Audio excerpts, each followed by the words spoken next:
Welcome to the Extra Literary Affairs podcast. We provide fiction reviews for the lit curious reader, because why not try a little of everything? Our scholarish approach and cozy book club atmosphere makes literature accessible to everyone. Whether you're a casual reader or a devoted bookworm, join us on our literary journey to explore all genres. Hello, and welcome back to the Extra Literary Affairs podcast. I'm Joey, and today Jennifer and I will be having an affair with Clarice Lispector and her short story, The Smallest Woman in the World. I'm going to start with a bio, which is maybe a little bit longer, but because I had never really heard of her before, and I have a feeling that a lot of people have not heard of her. Had you already heard of her before we selected this story, Jennifer? So, Joey, I believe that I was introduced to her through another book club experience because, unbeknownst to me, which you helped me figure out, I already owned a collection of her short stories with a translation that you and I both read together. And so she was in my consciousness. I just didn't know much about her. And I'm really curious about the biographical information you're about to give us because I found looking a little deeper into her history, reading some things in the New York Times and other things from her contemporaries was fascinating. Yeah, she just has this look about her. If you look at pictures of her, like she would kick your ass. Well, Joey, I have some quotes about that too, about her looks and who she's been compared to and how she felt about those comparisons. So I think that is definitely worth mentioning. But for Maybe those like listeners who haven't Sophia seen Loren or her, something. they did say that she was a combination. She looked like, I don't think it was Sophia Loren. I'll try to pull up the quote, but it was another very famous, beautiful, sort of sultry actress and Virginia Woolf. And she said they were the combination of those two people in one package. And she was a little annoyed about that comparison. But one of the reasons she was annoyed is that she lost respect for Virginia Woolf because she Really? committed suicide. And she said, you know, your contract with life is that you stick it out to the bitter end. Like she had a better quote than that, but that was what I took away from her thing. It's like, I don't want to be compared to you because you quit and I am just sticking it out. And we can talk more about the course of her life and how that worked out for her after we hear your bio. That's interesting. Okay. So Clarice Lispector was born on December 10th, 1920 in Ukraine, and she is one of Brazil's most celebrated writers. Her family fled the Russian pogroms, arriving in Brazil in 1922 when she was just a year old. Growing up in poverty in Brazil's northeast, Clarice's early experiences with hardship and displacement deeply influenced her writing. Her father, Pedro, doesn't sound like a Ukrainian name, but okay, encouraged her education and she excelled academically, eventually studying law in Rio. Despite her legal training, Clarice pursued a career in writing, publishing her first novel, Near to the Wild Heart, in 1943, which earned critical acclaim and established her as a pioneering voice in Brazilian literature. Her work, categorized by experimental language and introspective themes, drew comparisons to James Joyce and Virginia Woolf, though she resisted such parallels, asserting her unique literary identity. Her personal life was marked by both triumph and turmoil. In 1943, she married diplomat Maury Valente, I'm going with that, which led to years of living abroad in Europe and the United States. While these years were productive, she published several novels and short stories. They were also very isolating, and Clarice struggled with depression and dissatisfaction with the diplomatic lifestyle. In 1959, she left her husband and returned to Rio with her two sons, where she would live for the rest of her life. Despite her growing literary fame, Clarice remained intensely private, often obscuring details of her life and cultivating an air of mystery. Her 1966 accident, caused by falling asleep with a lit cigarette, left her severely injured and relying on sleeping pills, further complicating her later years. I believe it messed up one of her arms. I think it was her right arm. Clarice passed away on December 9th, 1977. Wow, it was almost on her birthday. From ovarian cancer, leaving behind a body of work that continues to captivate readers and scholars alike. Since her death, Clarice Lispector's influence has only grown. Her works have been widely translated and adapted into films, which I've never seen, and her enigmatic persona continues to intrigue audiences. Benjamin Moser's 2009 biography, and I believe he's also one of her translators, Why This World, reignited interest in her life and writing, leading to new translations and a broader appreciation of her contribution to modernist literature. Clarice's ability to blend the spiritual with the existential and her relentless experimentation with language and form ensures her place as one of the most important writers of the 20th century.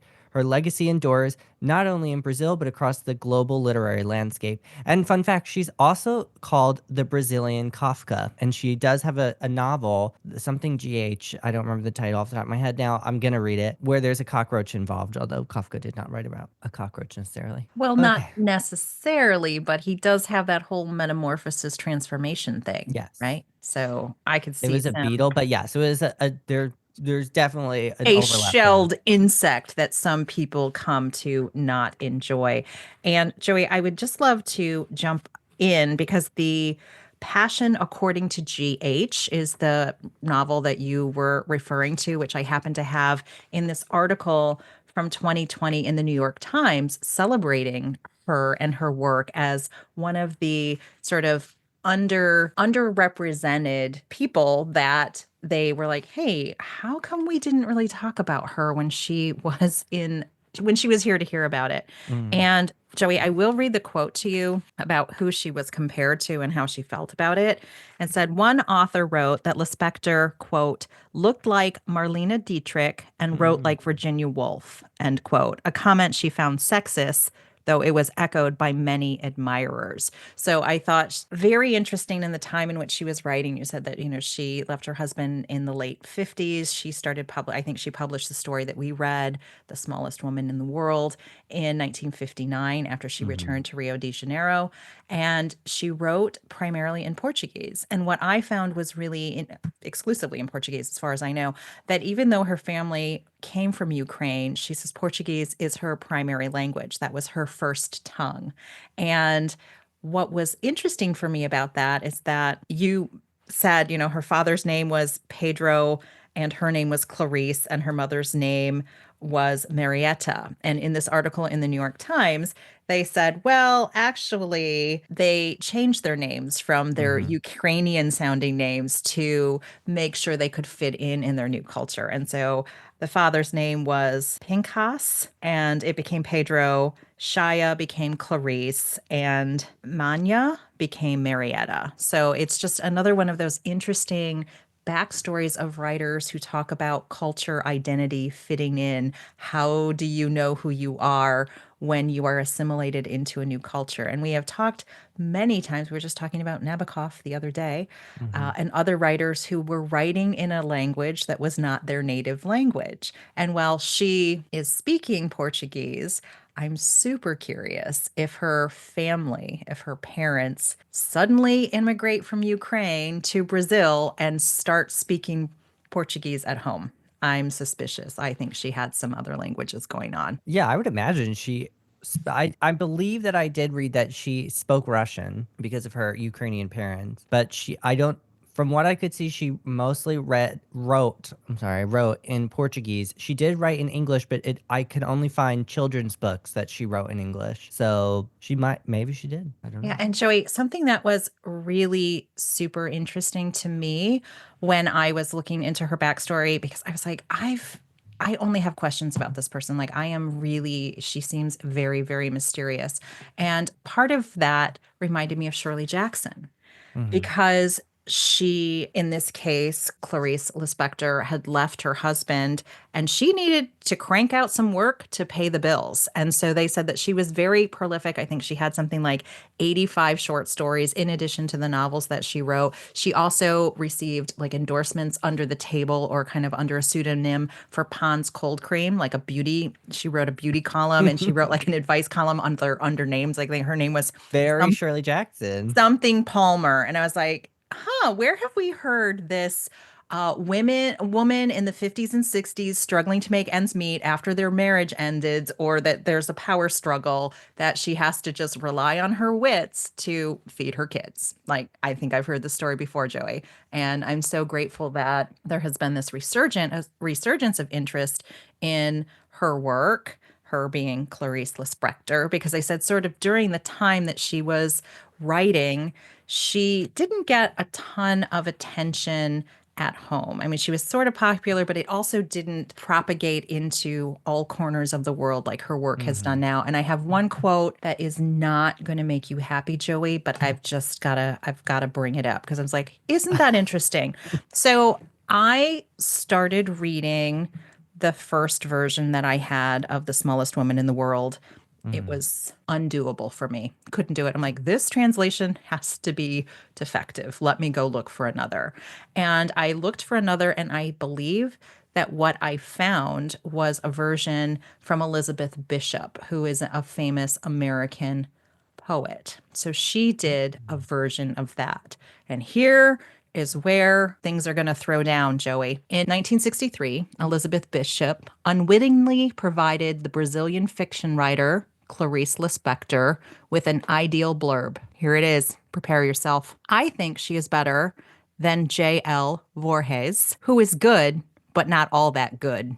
End quote. Bishop wrote in a letter to her friends, Ilsa and Kit Barker, and Bishop had met Lispector in Rio de Janeiro, and where they sort of established their friendship. But I was like, oh, Joey is not going to be excited about that quote. So again, we have spoken in the past about the freedom with which other authors will compare themselves and other people, like out loud. You're like, you know who's great? Not you. You know who is great? The other guy. And I was like, that's just so interesting to me to state an opinion so boldly that now, 60 years later, we're still talking about it. So, Joey, I just wanted to rest on that. I found her backstory super interesting. And one last thing that I wanted to mention about Clarice Lispector is that her mom died of a mysterious illness when she was 10. So, again, Mm. these women who have had this maternal break, I think, may have some influence on the subject matter that they choose in their adult life to explore. That's my personal theory. That's Mhm. definitely how I would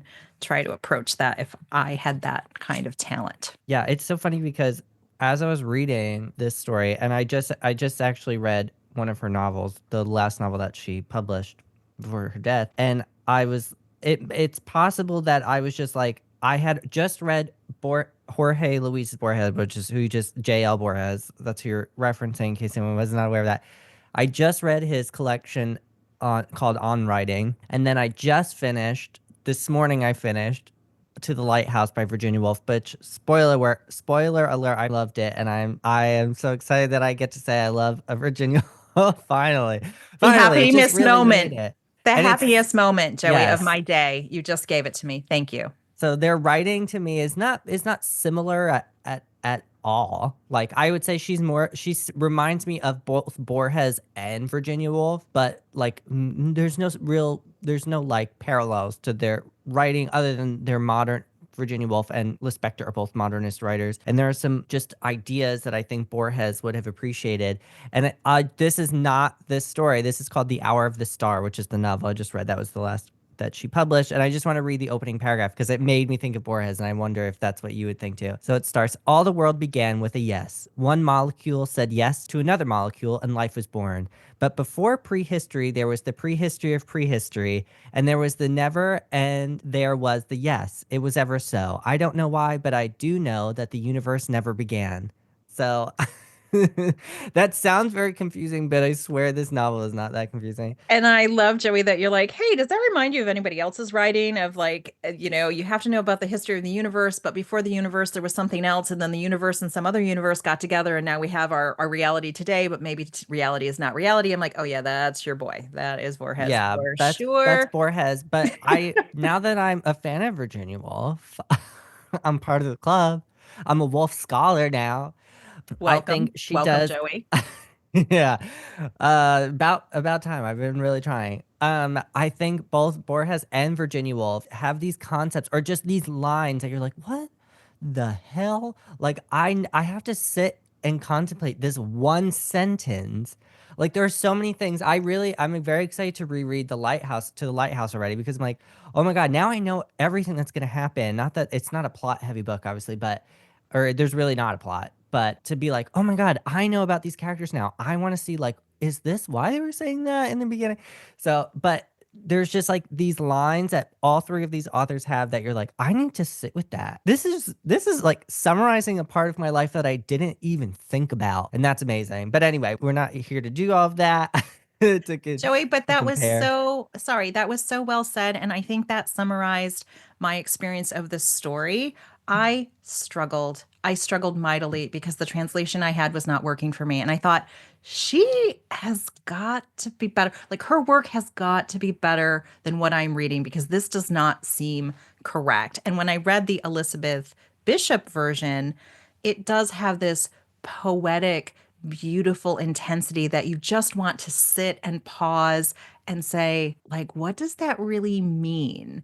And I Mm, think for me, it was especially interesting to take those pauses because I listened to someone do an audio of the translation that you read, and mm, I put it side by side with the Elizabeth Bishop version. And this goes back to kind of what we talk about Fagles versus Emily Wilson on the Odyssey, right? You're mm, like, yeah, both are great, but one of them is more great. And one of them speaks to me personally because it felt more poetic and lyrical. Surprise, surprise. The version that I appreciated most was by a poet, Elizabeth Bishop. So I'm mm, not surprised. And that, Joey, you just took me a place because we talked about Voorhees having a very close relationship with his translator for years and years and years. And of course, I can't remember this man's name, but he was very, mm, very intricately involved. And he's like, hey, I want to translate your stuff. Why don't we sit down together and work through this?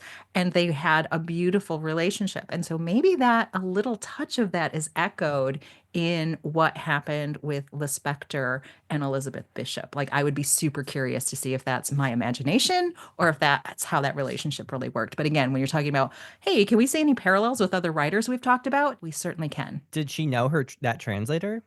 Yeah, she met her in Rio Oh, de Janeiro. So I don't know if they like oh. just like knew that you were in like, knew that you were in the neighborhood or we were hanging out. I didn't get that sense from what I had read in the New York Times article from 2020. But what was also interesting, Joey, and then we will honestly, I promise, we will talk about the story. It was a very short Yeah, story. It's like yeah. for me, the buildup of the story and who she is and what she was about and what she was hoping to do and what her career looked like and all of that Mhm. was super fascinating. That I just really get annoyed at times with people making claims about what women are and what women are not, right? And it's just interesting to see these reflected over time. So she did talk about she did some wacky stuff, Joey. I'm just going to say that. So, as you alluded to, I'm reading this directly from the article. A fire in Lispector's apartment in 1966 nearly killed her, and an increased dependence on sleeping pills made her behavior increasingly erratic. She denounced the press for portraying her as eccentric, as a quote, sacred monster, unquote, as she put it. And yet, she helped secure that reputation when she accepted an invitation in 1975 to appear at the First World Congress of Sorcery in Colombia. A Brazilian author named Otto Lara Resendade wrote, "Be careful with Clarice." She wrote this to a letter to Claire Varin, a French Canadian researcher who began writing about Lispector in the 80s. It's not literature, it's witchcraft. I did see that quote, but I I'm didn't like, know that there was like actual stuff that they like a were little bit of referencing. yeah, like a little bit of breadcrumbing, and it's like, did she do that because her personality was altered because of her infirmity and her reliance on pharmaceutical drugs, or did she really just want to be provocative and mysterious, or maybe she really believed it? It's just so interesting because we talk a lot about powerful women who are gifted and they're great storytellers and they have some mystery. It's like, oh, definitely a witch. Like she could not possibly, through her own resources, create these beautiful things. There has to be some other explanation, supernatural, of how she got her gift. And I was like, Yeah, no, maybe it's just talent. Like there's a thing. You yeah, didn't you it's didn't just say that talent. Voorhees somehow he wasn't a sorcerer, right? I mean, he was a No, he magician with wasn't. words.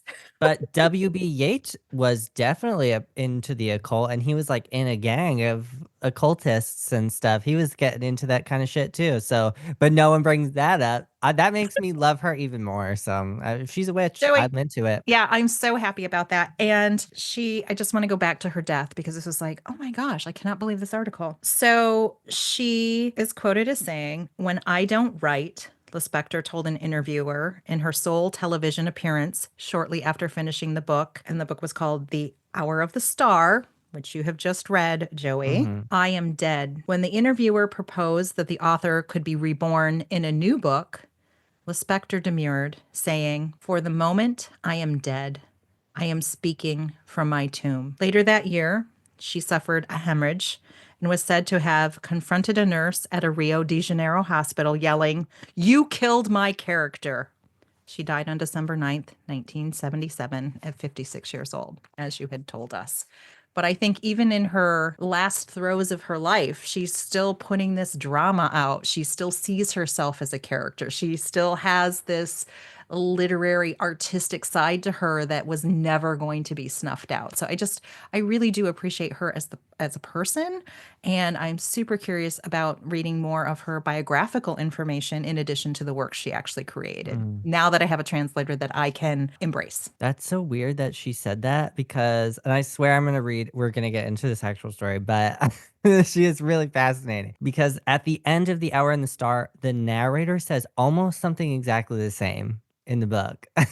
So that's very, I mean, obviously she wrote it. It's like she didn't know and she wrote it before she died. Obviously, this was after she had published this work, but it's just interesting that there was like a parallel to what was going on in her book. And maybe that's where she got this from, was that's why she put it in there.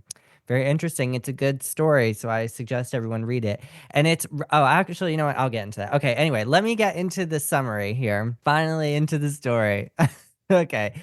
So, in The Smallest Woman in the World, a French explorer named Marcel discovers a tiny African woman he calls Little Flower, who stands only 45 centimeters, or I think 18 inches tall, and is pregnant. She's described as the smallest human being in the world, living in harmony with her environment. The explorer documents her life, and her story quickly becomes a global sensation, captivating the public's imagination.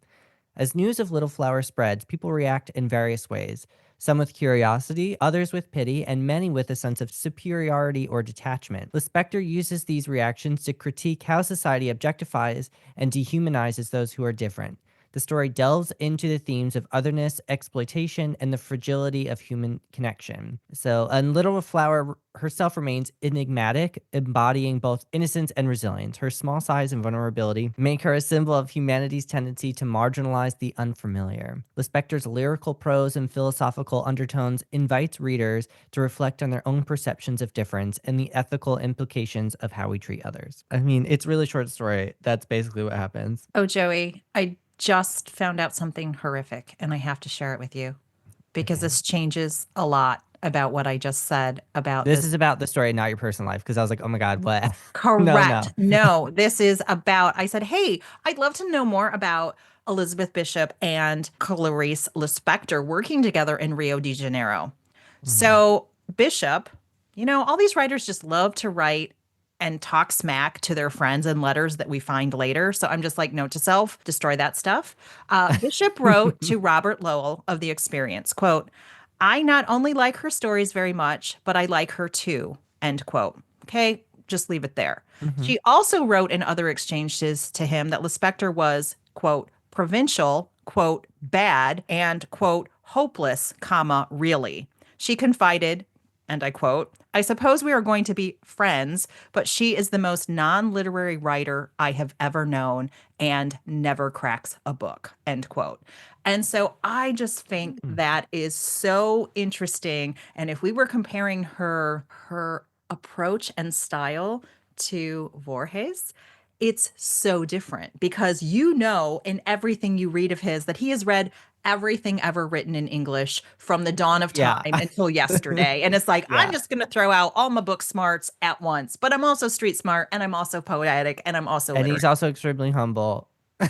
Correct. He's all of those things. So I was just like, isn't that interesting? So Joey, sorry to just drop that in there, but that just popped onto my screen and I was like, that is interesting. We're going to be friends, but I'm just going to call you out that you are not a literary person. I'm like, oh, I don't know that I would hold that against her. I feel like I'm even kind of more impressed that you didn't read people like James Joyce or Virginia Woolf. You didn't read other modernists, T.S. Eliot. Like, you didn't read these gigantic names of that literary movement, and you still were able to do it successfully. That's or pretty amazing. maybe she did, Joey, and she's just like, I'm not showing off. I'm not dropping any names. You can say, did I come up with this on my own or did I borrow from some friends? You'll never know. I mean, Sorry, they were we writing in different time periods too, but anyway, it doesn't matter. yeah, Right yeah, now, it doesn't. just such an interesting thing that the person that I thought was her number one champion, and I loved her reworking and her translation and her editing, kind of was a frenemy. Like it felt like we're friends, but I'm still going to say something a little critical. So maybe that's Um, just the writing world. I don't know. I I kind of think it makes more sense, or I think it might be even more beneficial that she was kind of like a frenemy because she's like, I don't really revere you, so I don't really care if like you don't think I'm doing your writing justice. I'm translating the work and not like trying to stroke your ego and try to make it seem like it was something different. I don't know if that's ever happened, but that's my impression. So, Joey, this whole story, and I think you're going to say this experience with me today is not an experience you've ever had with me before because I actually looked up an article about who the translators for Clarice Lispector were and how Mm, they were either revered or reviled in her culture. And it was a scholarly article, and it was so fascinating to dip my toe into your world, right? I actually looked up a literary article and I was like, this is so interesting. And they were talking about the power of translators to kind of make or break someone's reputation on the world stage in English. So it was just mm, very, very interesting that the version that you and I read with the male editor, but I think it was a female translator called Catherine or Katrina something, mm. the Elizabeth Bishop to me was just like worlds better. It just worked. So I think this goes back to my fundamental question I always have when we're reading a translation of an author's work. How great was it? What did she really, what was the flavor of her language in her native tongue? And what is either gained by our translators' playfulness with that and their skill, or what is lost? And so I Mhm. will just get off that topic, but I was just fascinated by how these stories have kind of come to us, not in their pristine condition in which she wrote it. Other hands have touched it, and we don't know if that built them up or tore them down. Yeah, I mean that makes a lot of sense. But okay, yeah. Sometimes when we do like a brand new author, we should probably just have one episode where we're just the author, because like obviously we both want to be like, well, what was their life about? How did they get So, to be Joey, this maybe good? that was this article. Maybe that was this episode. And now we will actually talk about the story. Yeah. Okay. So why don't we now we know a lot about, well, I mean not everything about Clarice Lispector, but we know enough now. Although we both want to know more. I definitely want to know more. I'm definitely going to read her that biography about her. So do you want to start with your initial impressions of the story? Yeah, Joey. So I was captivated by the title, The Smallest Woman in the World. And I read the PDF that we had available, and I did not take note of who the author was. So I went into this totally blind. I thought a man had written this, and I thought it was a very famous man. So I was like, huh, this isn't exactly what I expected. So once I had my facts straight about who I was and I jumped ship and got a different interpretation, I loved some of the sentences. I loved her ideas of, has phrases like a box within a box within a box. The smallest woman in the world now has the smallest baby in the world inside her womb. Like there was just a lot of this retreating, this miniaturization, this kind of ownership and possession. And I thought, these are very interesting topics. But this may be the first time I've come to a conversation with you that I'm like, Joey, tell me what this story is about because there are so many things going on that I read it several times. I think I know what it's about. I think I don't know what it's about. It's just a really interesting story and it's 4 pages long. Like it's not that exhaustive, but it just really kind of circles around a lot. So my initial impression was beautiful writing when I got the right translation and interesting topic. What is she really getting at? What what was her political point of view? What was her emotional point of view? What was she trying to get us to contemplate? And I'm not sure I have settled on that. So I'm curious how this impacted you and like what did you think as you started the story off? I actually was not bothered by the original translation. It didn't say who was the translator for that, but so, I mean, there are definitely sometimes, especially with like Dostoevsky, I can't read the the PMV translation, I only like Constance Garnett. Can't read the other ones. I just don't think it does not work for my reading sensibility, which is totally fine. And that's why there's multiple translators, and that's great. So we can find the ones that really work with us. I do want to just start by saying that I think the title of the story should not be The Smallest Woman in the World. It should be another line from this story, which is She Who Was Not Being Devoured. I think that would have been a better title for this story because I think that makes a lot of sense to me, but whatever. So I found the story to be disturbing to read, but not for the same reason that I think all these random people that are included in it about their reactions to Little Flower are, which is sort of like disgust and disdain and sort of indifference at times. And it gets worse from there. But because we have this theme of colonialism of Marcel, this French explorer, coming into the heart of the Congo. And it's very, it gives me a lot of Joseph Conrad vibes in Heart of Dark. Is it The Heart of Darkness or Heart of Darkness? What's the official title? Heart of Darkness. The Heart of Darkness, The I Heart of think. But Darkness. maybe that gets left off and it's just called Heart of Darkness. That's an interesting distinction. Either way, everyone knows You which one know who I'm we're talking talking about. about. We are This is going not deep like into the a jungle. hunger artist, the hunger artist thing. I think it's okay.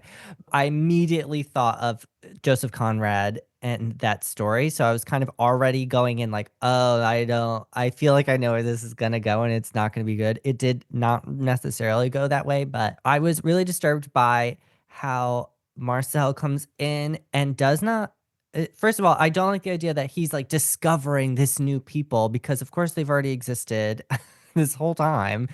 And of course, that's how it happened with indigenous Native American people in the Americas, where we have this idea that Christopher Columbus came the first time. He was not the first one to come here and discovered these people. And I mean, they're being viewed as like savage-esque. I don't know that they're necessarily being savage. They're being described as savages. The neighboring tribe is, I think they're the Bantus because they're being accused of cannibalism, although there's no proof to actually say that that's happening in here.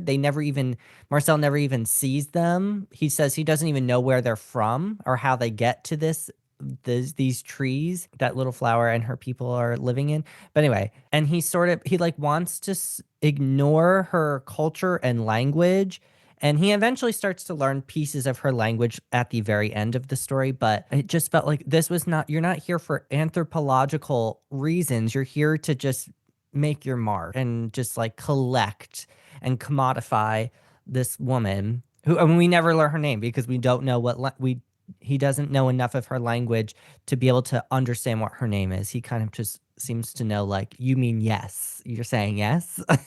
And Joey, what's so important about that? We often talk about who gets named and who does not get named. And the Hmm. first thing this guy does is like, you're a new creature. The Frenchman, am giving you a name because that is how you exist. Because I now have categorized you, I have put you in your bucket, and now you have a name. So I thought that was Yeah. very interesting that you drew it out. It's like she did not have verbal language that she could approve or disapprove of his language choice. Again, lost in translation. I don't know what you're calling me. You're calling me something, or you're making noises in my direction. I assume you're talking to me. It's just an interesting thought process. It's not that I didn't like the story. I do love this story. And I have a growing love of Clarice Lispector, especially her writing. I just really like that. But yeah, that was the part that I was like, oh, this is not. I get that this is reality. Not that obviously no one's 18 inches high, but the colonial piece I thought was disturbing, as it was in Joseph Conrad, and there was cannibalism in that as well. So And I anyway. think those are well-worn tropes, right? They talk Hmm. about the dark natives, like the physical color of their skin. They talk about the brutality between the tribes. Like they have, as you said, there's no proof that that happened, but we're going to just say that they eat them. They catch these uh, people like Little Flower, her tribe are being pursued and eaten in the same way that they capture monkeys. So I also thought that was just a very interesting thing. It's like, well, where do you draw the line? They're not exactly like us, but they look like us. Like, where is the humanity line that you're drawing? So I thought that was interesting for her to bring that out. But there was this native intelligence. And I love that you brought us to it's like, if we were going to retitle the story, it's the one who was not devoured. And they said, like, she leaps from branch to branch with this one translation said a smile, one said a laugh. So it's also an interesting, a smile is different than a laugh, Joey, right? So, like, which Hmm. one did the author intend? But this native intelligence of, like, yay, I did not get eaten today. I am bursting with life and love and energy just because I exist. And I think Clarice Lispector does a great job of showing us that the other characters who are talking about her, like throughout the world, she's, as you said, she's a cover girl. She's on the front page of the newspaper. People are having debates about her over the breakfast table who will never encounter her in person. That they have all these ideas about her. Like, what would I do if she was mine? Wouldn't it be great to possess someone like that? And we're like, really? Every time you see something, you got to possess it? Like, is that what Clarice Lispector was telling us? That nothing is allowed to be its own thing, that someone has to possess it, and that it would cause fights? And in the end of the story, we have this, for me, it felt like a change in the humanity of the French explorer, that he sort of he stopped seeing her as this abnormality, and I think he started to think, does she have something I don't? And there was a phrase in there about him seeing her look at him with this smile slash laugh, and he suddenly felt less than, right? Like he suddenly had some feelings around that. And I thought that was just really, really interesting. I was like, what was that about? That was my interpretation of that. Joy, you may have had a different experience with that, but I thought, isn't that interesting? Well, that brings up one of the other themes I think is in this story, which is the nature of love and how each character, even if they're unnamed characters, that they all experience love in different ways. So Little Flower experiences love in a very different way than Marcel does. Marcel is sort of in love, sort of with himself, because he gets the notoriety and fame of discovering this extremely small tribe of people in the Congo. And Little Flower appreciates that she was not devoured that day because I'm sure even if there's not a cannibalistic tribe nearby, predators, like actual predators, like lions, anyway, it doesn't matter. Other types of beasts, animals, actual animals that can eat her, she has survived. And we learn that she also admires not only Marcel and his, she can appreciate like, oh, you're another person. You're another human being. You don't look like me. We don't have the same skin color, but like I see humanity in you. And it's not until the end that I think I agree with you that Marcel starts to see her as a human being and not just a commodity for him to exploit. But what I really love is the thing that really changes his mind on her, I think, is, and I'll read this little last paragraph here, is when he's starting to understand enough of her language to be able to communicate to some degree. And then the author writes, Lispector writes, he was already able to ask questions. Little Flower answered yes, that it was very nice to have a tree in which to live by herself, all by herself, because, and this she did not say, but her eyes became so dark that that they said it, because it's nice to possess, so nice to possess. The explorer blinked several times. So I think this is the moment where Marcel is like, "Oh, that's your home. Like you wanted to own something yourself. Yours is a tree, but all of our homes don't have to look the same." So I think that's where he started to see her, finally saw her humanity after only 4 pages, but still a lot of other stuff was happening. To see that she finds joy in smaller things like his boots and his ring, and she doesn't need these grand scale things like global notoriety, and she can just kind of just have this very quiet and sort of simple life comparatively, appreciate of a lot of other things. And I think throughout the story, we get to see a lot of other people who are unnamed, but we see like how they interact with this knowledge of Little Flower and what their worldview is on how they see other human beings and their compassion and empathy for other people. And there's a lot of like white savior bullshit in this. So like a lot of people are like, oh, it's so sad. It's so sad that Little Flower lives in trees. She's like, well, she likes it. This is where she's lived her whole life. There's no reason to think she wouldn't like it. She's so good with it. She would Yeah. prefer where she's at. And Joy, when you were saying that, it took me back to the first story you and I discussed. we're not so different, you and I. And for Hmm. me, when she's like, hey, I want to possess this tree, possession is great. Everybody wants autonomy, everybody wants to possess something. Possession comes up quite a bit in this story. And I want to Hmm. read the paragraph about love because I think that was so profound. And that, again, was a point of overlap and contrast between the explorer and Little Flower. So I'm just going to read this section. The rare thing herself felt in her breast was a warmth that might be called love. She loved that sallow explorer. If she could have talked and had told him that she loved him, he would have been puffed up with vanity. Vanity that would have collapsed when she added that she also loved the explorer's ring very much and the explorer's boots.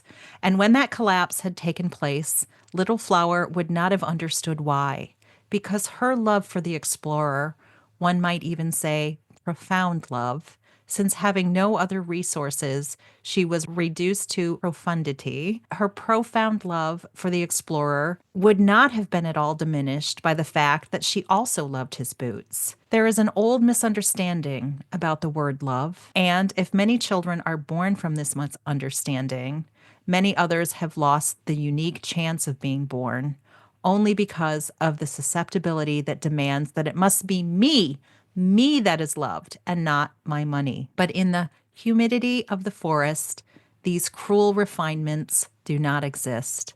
And love is not to be eaten. Love is to find a boot pretty. Love is to like the strange color of a man who isn't black, is to laugh for love of a shiny ring.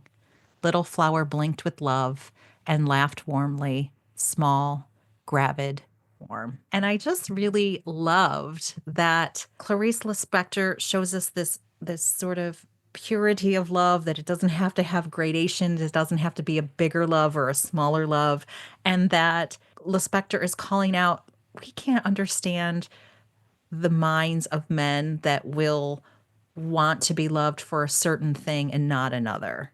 And I just thought that was just a really an interesting way to slice that. Because she said, when his ego collapsed, she wouldn't understand why it collapsed, but she would know that it did collapse because now he's acting differently. And I think she shows Little Flower as this pure spirit, right? As this pure, non completely authentic. She is, I love you. I love your boots. I love a shiny ring. I love not being eaten today. I am the embodiment of this purity of love that does not have a hierarchy. It all counts. And I just really appreciated that part of the story. Yeah, there's like this lack of sort of self-consciousness from Little Flower. And I don't know if this is going to be like a theme in her work, but definitely in The Hour of the Star, one of the main characters is blissfully unaware of herself. So I'm wondering if that's something that comes up in her work, and I will definitely keep an eye out for that. But I wanted to say that this story really kind of reminded me in some ways of the Simplica Girl Diaries by George Saunders, because especially the part where it's one of the families, we only know the one guy's name is Jose, the father's name is Jose. The mother says it must be the smallest black baby in the world after they're looking at her in the newspaper. Just imagine her waiting on table here in this house with her swollen little belly. And just like, oh my goodness, that's Yeah. weird, bro. You saw this woman who's only 45 centimeters or 18 inches tall, and you thought, oh, I want her to wait tables. Girl, how is she gonna physically lift a plate anyway? And she made it like this weird fetishization thing with like she wanted her to still be pregnant while she was doing it. And I was like, George Saunders, where are you? Because this is some weird stuff that you would definitely have put up. That like having pregnant, like these extremely small people waiting as wait staff in your house. That's some George Saunders stuff. So, Joey, it's funny that you said that because I was thinking, well, feels like the Tinkerbell story for me, right? You just have like this little pixie thing around it. Oh, aren't you adorable? That's part of it. When you said you thought this reminded you of George Saunders, I didn't go there. I went to the point where there was a young girl who was about to get married and she was talking to her mom and she saw the newspaper article and she's like, "Oh, mom, isn't it so sad that like look at the expression on person's face, like little flower looks sad. And her mom's like, oh, well, it's not like human sadness. It's like some kind of animal sadness. Like, get on Mm-hmm. with it. Today's your wedding day. Like, let's move on. And that resonated with the Simplica girls for me because he had his one daughter who was like, hey guys, you know, this is like white slavery and stuff, right? Like, you can't just put people on display because we think it's fun, right? We shouldn't be doing that. And they're like, oh, you just don't know. Just stop talking. Like, just stop talking. And so it was the dismissal of someone taking the point of view of the person who is being exploited and saying like, hey, does this seem right to you? Like, if I was that person, would you still think that was cool? And that's where I thought you were taking us with the Simplica girl.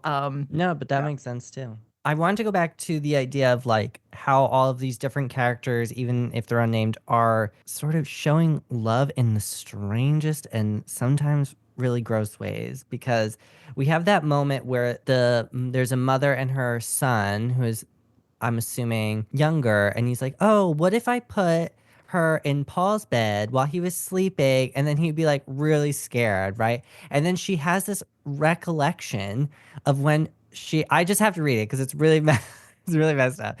So this is what Lispector writes. His mother at that moment was rolling her hair in front of the bathroom mirror, and she remembered what the cook had told her about her time as an orphan, not having any dolls to play with, and maternal feelings already stirring furiously in their hearts. Some deceitful girls in the orphanage had concealed from the nun in charge the death of one of their companions. They kept her body in a cupboard until Sister went out, and then they played with the dead girl, bathing her and feeding her little tidbits, and they punished her only to be able to kiss and comfort her afterward. The mother recalled this in the bathroom, and she lowered her awkward hands full of hairpins, and she considered the cruel necessity of loving.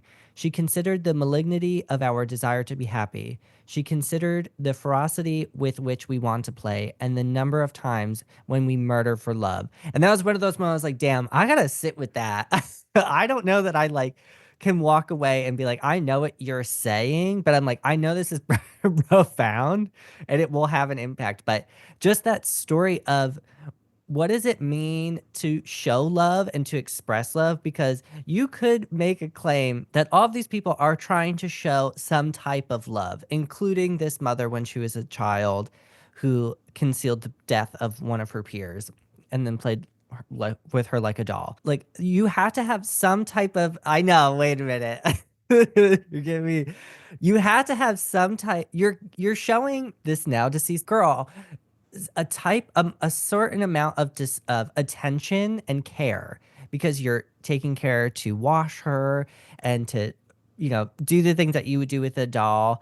I mean, they're like they punish her, but then they're trying to comfort her afterward. So I'm not saying you should do that to express love. I'm just saying that like in that very twisted way of doing of thinking that there was still an aspect of love in that. And I think I don't know if Lispector is trying to get us to think of this, but, and I could be way off, that all of these characters are showing a misguided type of love and they're missing the mark, but like the intention is there. That doesn't make it good. That doesn't make it appropriate, especially not, don't play with a dead child and make them your dead doll, because that's not how you revere the dead and you should never do that. But that was just what I was trying to think of, is like, what is, because you were talking about in the beginning of the episode, Jennifer, like, what is the point of this story? Like, what is she trying to say? And to me, it's like this misguided nature of love, and what does it look like when we try to express our love in like reality and take it out of our head and into the real world. Oh, Joey. That's all I'm going to say. Oh, Joey. So if Stephen King started writing stories with George Saunders, we would get the dead baby as our plaything. Like, I think that's a leap we could make. What this story, just as you were walking us through this, what became super apparent to me is that I was a young girl once, right? I spent a lot of time with young baby girls, right? I understand the space. And instinctively, young girls play with babies. They pick them up, they feed them, they change them, they carry them around. You're 4 years old, 3 years old, 2 years old. You have your baby doll. I've every single female that I have encountered in my lifetime, in my, half a century of being around, they just instinctively do this. Now, are they mimicking what they see, or is there some maternal instinct that is inbred in us that we're just it's what you do.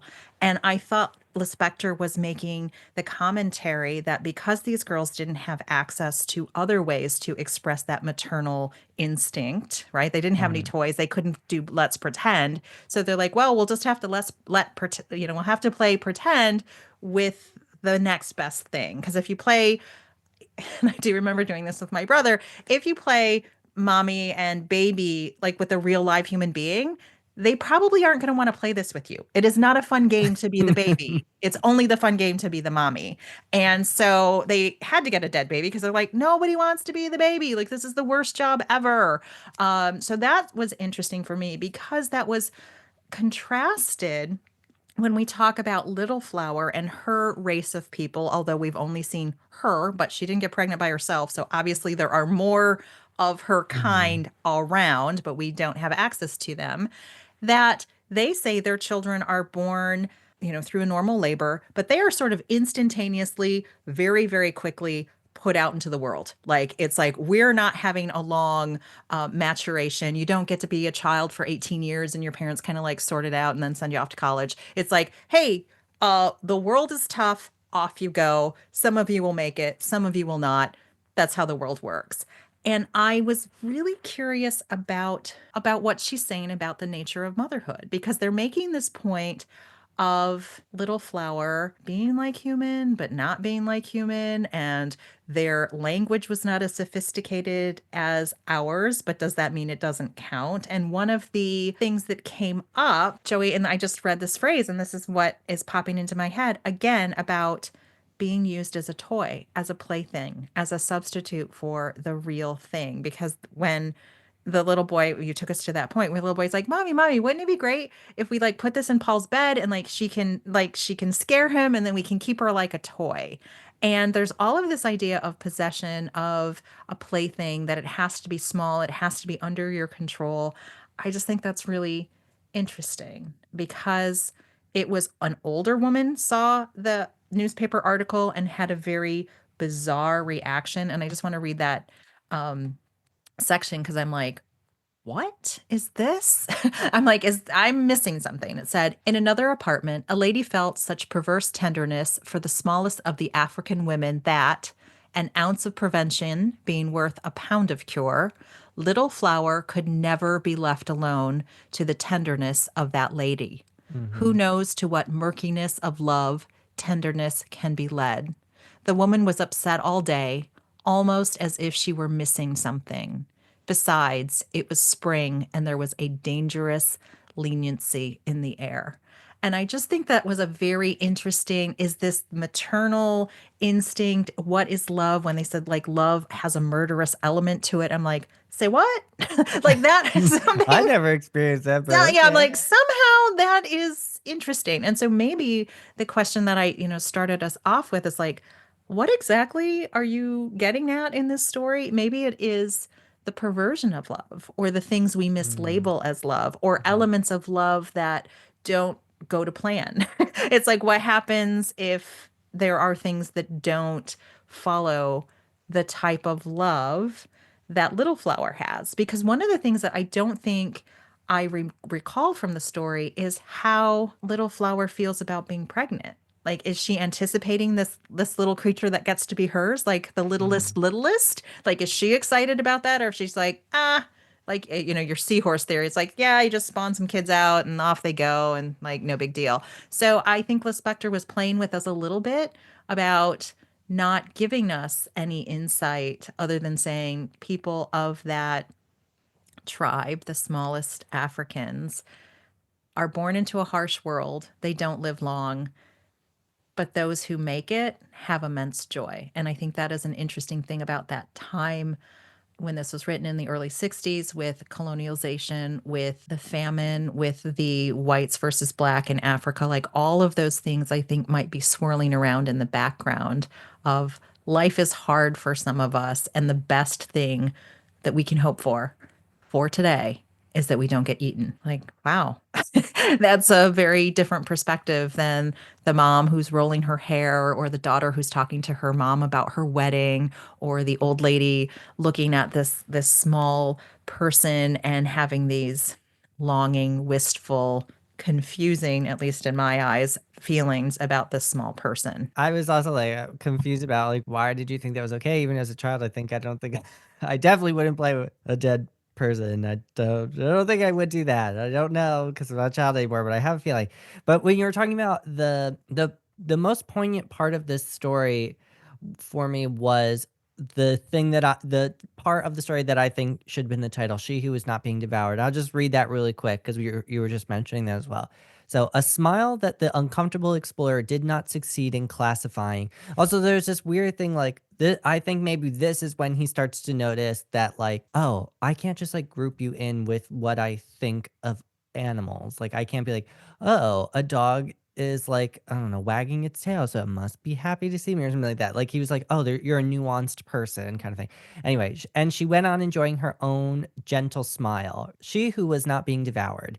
Not to be devoured is the most perfect sentiment. Not to be devoured is the secret objective of a whole existence. While she was not being devoured, her animal smile was as delicate as happiness. The feller, the explorer felt disconcerted. I am taking that in two ways, literally because of where she lives and the potential threat of actually being devoured by some type of animal. And I took that metaphorically as like she's not losing an aspect of herself in this experience with Marcel. She's really just like literally living how she normally would, but with the presence of this French explorer. So she's not really having to give something up to have this interaction. So she's not being like metaphorically devoured.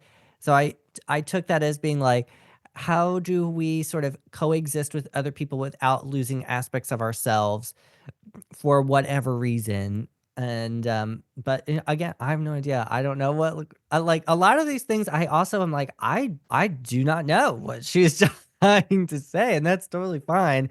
This is 4 pages, and it's not hard to follow, but it's dense. I think where you're like, there's a lot of metaphor happening here. There's a lot of symbolism. Like it just is a story that you kind of have to continue to revisit and be like, oh, I just thought about this section, and now I feel like I understand what's going on here. I am going to take you to another quote because there's some answers that popped up to me as you were asking about being devoured, being consumed, being subsumed by another human being.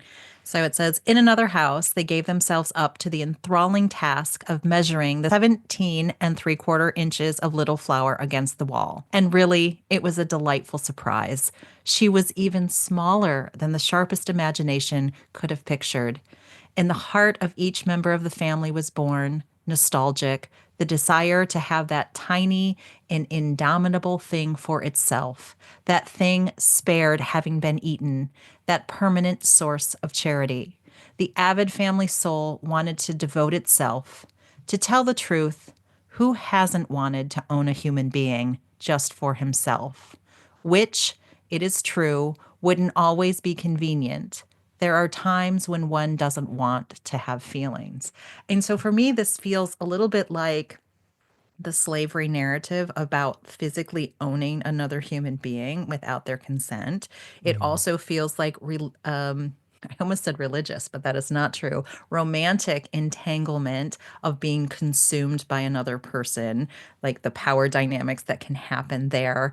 And also of belonging, right? Because it's like someone can't devour you if you don't belong to them, but are you willingly signing up for that task or are you being taken? And it just to me was an interesting, it's like, thank you, Lispector, for giving us every single possible angle to think about, because I think there's a case to be made for all of those. Like, why does she say love is murderous? Like, and all of these just really difficult themes when they are talking to a young girl who is in a family and she's the smallest person in her family. So she thinks Mhm. she's the smallest person in the world. And they're like, oh no, baby cakes, you're not. We've got this other thing now. And she's like, what?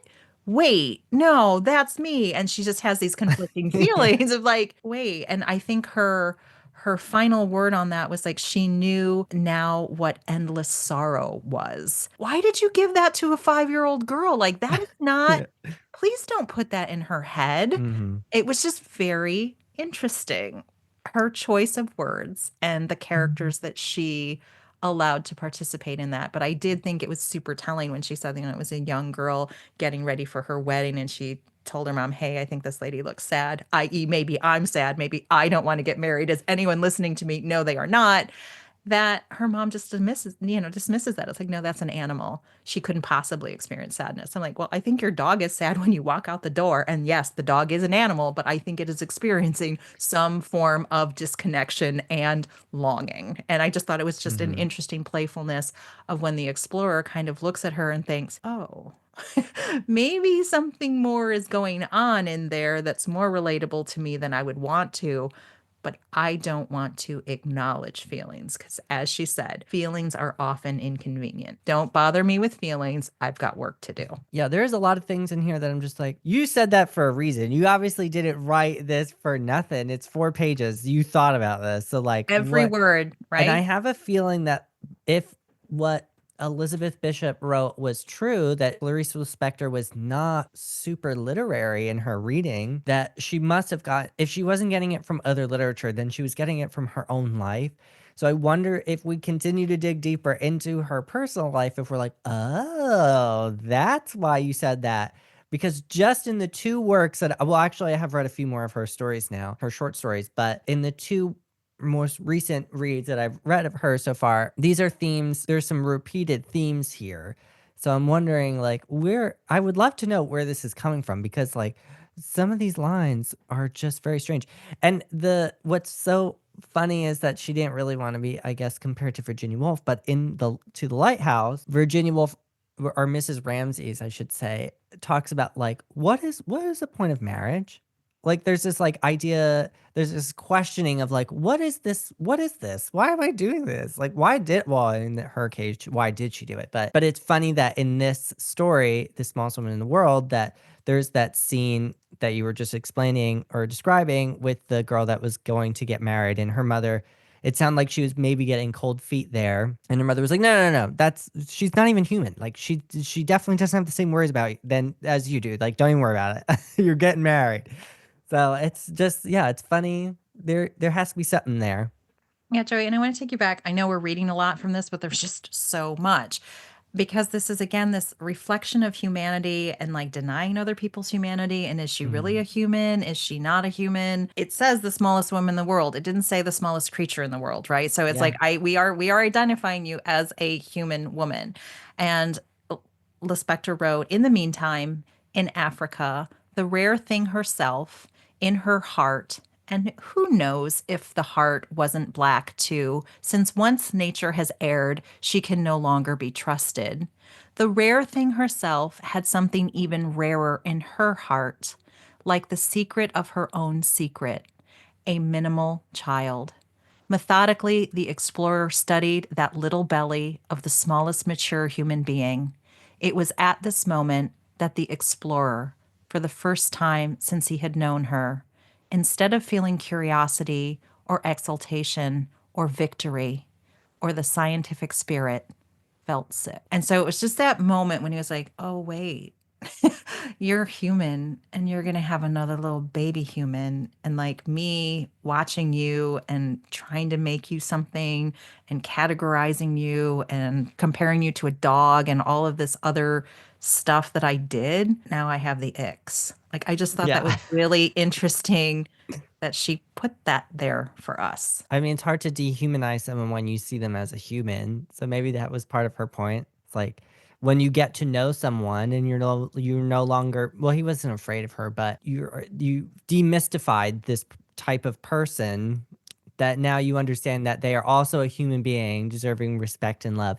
But before, I know we've been talking for a very long time, but I'm so confused and about the very ending, the very last little few lines. Well, this is what it says. Well, goes to show, an old woman suddenly exclaimed, folding her newspaper with determination. It just goes to show. I'll say one thing though. God knows what he's about. I'm just like, I don't know why you put that in there. Why did we end this way? Again, obviously she did this on purpose. This was not an accident. She was like, she wasn't like, oh, I don't know. I'll just say this. And so I don't know how, but it's Yep. just And like, Joey, can I read you the line in my version of the story? That's the last line. oh, It that's the same. says, That's the one that you sent me.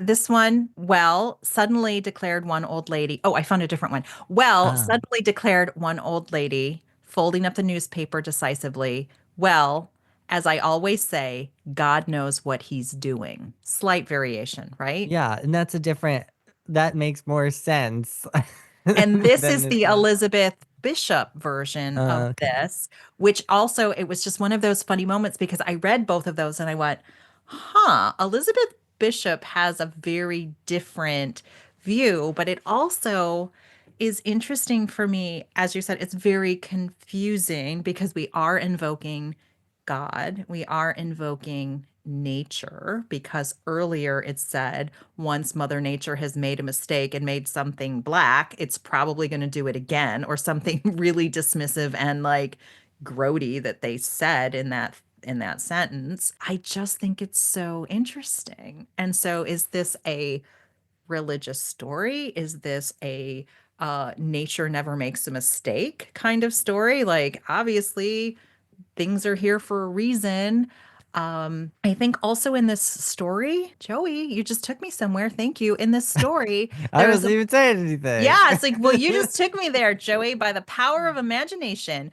We saw a scene with a mom with a young boy who had lost a tooth. And Hmm. she says, this is evolution in action. His Hmm. teeth are pushing down to make way for another tooth that will bite better, right? It is the evolution of what is going to get you to the next level. And I just thought, huh, so interesting. So now you're talking to us about nature, you're talking to us about evolution, and you also told us that God doesn't make mistakes. He or she, in my case, knows what she's doing. Interesting. Yeah, that line in that different translation makes more sense. Like, why write it like that? That doesn't, that's not, the syntax is weird of that. But anyway, yeah, I think that's the point, is what you just said is like, there are no mistakes made by nature. And whether you want to call that a Christian Judeo God or whatever, you can. But I think that's maybe that's the intention of all of this, is to talk about the overarching theme of colonialism and seeing you cannot do harm to other people when you see them as other people and not just as a commodity or something that's in your way to do a land grab or for your manifest destiny or whatever you want to do. So maybe that's what that ending is supposed to be. It makes more sense written like that. But I also love that she is, and I read this in the New York Times article, that one of the themes of Lispector's life was also sort of her struggle as a talented female writer in a primarily male dominated society Mhm. and male dominated writers. So she was just kind of like, hey guys, guess what? I'm here and I actually can do stuff and I can do it really well. But she was kind of, I think, constantly facing obstacles about that because they say Marcel had some difficult moments with himself, but at least he kept busy taking notes. Those who don't take notes had to manage as best they could. So again, we sometimes talk about like she in her what was quoted in the New York Times about her, she's like, if I'm not writing, I am dead. Like she needs this as her emotional and psychological release. And I think she echoes a little bit that with the explorer, who's like, okay, I'm not going to think too much about stuff because I'm just going to take some notes. Look at me. I am so productive and busy. I will Mhm. just keep on putting everybody in the box, in the box, in the box. And I love that she mentioned that a couple of times about this compartmentalization, about they even said that this tribe that Little Flower was in, their territory kept shrinking and shrinking and shrinking and just kind of miniaturizing because it was forced to. So I just think there's something going on about the box within the box within a box. Mhm. What do you do when you can't write? You might have to think. Nobody wants that. Go back to writing notes. Just interesting, Joey. There's a lot Yeah, going on. I didn't think about it like that until obviously just what you just said was you're trying to minimize an entire community of people and then they're physically shrinking, and that sort of mirrors or parallels indigenous populations, especially in the United States or in North America in general. The colonialists kept just pushing them to smaller and smaller areas, which are now reservations. So this is like sort of supernatural. Like what are you going to do? You're giving them no room to live. So they of course have to literally become smaller people to fit into this very small plot of land. I mean, she only has one single tree. Now, she lives in the Congo. That's probably a big tree, but still for like for an average sized human being, not a lot of space. It's not very comfortable. But if you're 45 centimeters tall, it's probably a lot of space for you. So yeah, thank you for saying that, because I definitely, that could be like, this could be like an allegory for indigenous populations who are pushed out of their ancestral homelands. And Joey, just when you said that, I now took it to the animalization of her. Like they kind of described her as an animal, they looked at her as an animal. Have we not done that with shrinking habitats? Have Mhm. not, species gone extinct or have been forced to adapt to tinier and tinier and tinier environments just because the outside prevailing force has made that hostile territory? So when they talk about the Bantus are devouring and they eat them just like they were monkeys, I was like, huh, I wonder what other kind of people, humans, might do this sort of thing to other people, animals, insects, trees, all the stuff. Like, interesting. And then again, back to the last line. Well, as I always say, God knows what he's doing, right? It's evolution, it's survival of the fittest. It is adapt or evolve or go extinct. You got two forks in the road, right? You just pick one. You're either going to go or you're going to adapt. That's it. That makes me now think, is we're doing a lot of discovery in this episode. But Wait, I are think, we explorers, Joey? Are we now yeah, going to have to feel gross about this later? we are literally literary explorers, because now I think that the ending is a little, can be a little ambiguous, because it depends on where you sit on, which side of the argument you're sitting on. Are you saying manifest destiny is a-okay with me, push him out, or you're like, no, stop it, god damn it, go somewhere else, like go back somewhere else, French guy? So to me now, that I think like, oh, this is kind of ambiguous, because I don't think that, I mean, I don't know what Clarice Lispector would have thought about something like that, but that's kind of my take now. That's where I'm gonna land. That's my final note. Is that I think it's ambiguous, and we have to decide like, well, what is this divine intention then? Joey, and I really appreciate that because we kicked off this episode with a lot of information about Clarice Lispector, which was awesome. But we also started out with the question of like, help me, Joey, help me understand what this story is about, because it goes in so many directions and it seems simple, but it's not. That I really appreciate that we can challenge each other and get sparked on ideas that we either intentionally or unintentionally bring up for the other person. So thank you for helping me appreciate this story on a much different level. And I do commit to reading it again just to see if, the third time is the charm, that some of these things become more self-evident, like manifest destiny or something. Yeah. I have read it 3 times, but now I'm gonna read more of her other work and start to see if I can see some parallels, and then return to that. But I will plug our next week's episode, which next week we're reading Virginia Woolf and her story, The Lady in the Looking Glass. So get ready. Thank you for listening to the Extra Literary First podcast. We hope you enjoyed today's discussion. And don't worry, it'll be our little secret you stepped out of your literary comfort zone. Check out our link tree to follow us on TikTok, YouTube, Blue Sky, and Storygraph.